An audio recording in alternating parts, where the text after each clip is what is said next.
لقيت تليفون بسوق البالة، بوعت علي من ورا من قدام وطلع الجهاز ما بي شيء يحتاج له بالتصليح. وانتم شو تقولون اذا صلحته يشتغل لو لا؟ خايف اصلحه وتروح فلوسي. خلنا اصلحه والله كريم. وانا اشتريته ب 5000 من الولد.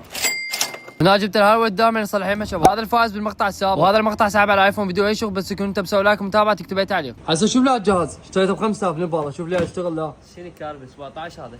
شنو السبب؟ شلون عرفت 17؟ بعد ما نازل معود. معود غير هذا اللون الجديد. والله انت شوفه يشتغل لو لا تشوفه. شوف لي احد شوف لي بكت الله يشتغل. خلي والله تايب سي مو منا بكت الله. حلو مو حلو؟ مبين حلو. هسه شنو يشتغل لا والله. كارب تعالي ساعة ونشوفه ان شاء الله. ساعة واجيك. ها حبيبي كملت الجهاز لا اشتغل لا. فين موبايل 17 حبيبي؟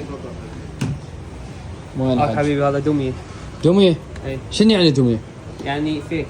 فيك يعني ما يشتغل؟ ما يشتغل. انا راحت فلوسي. ما يخالف اذا ليش طلعت هواي بعد اشتري. راحت فلوسي والله. 5000 اشتريته. ثاني يوم ببلاش. خذي.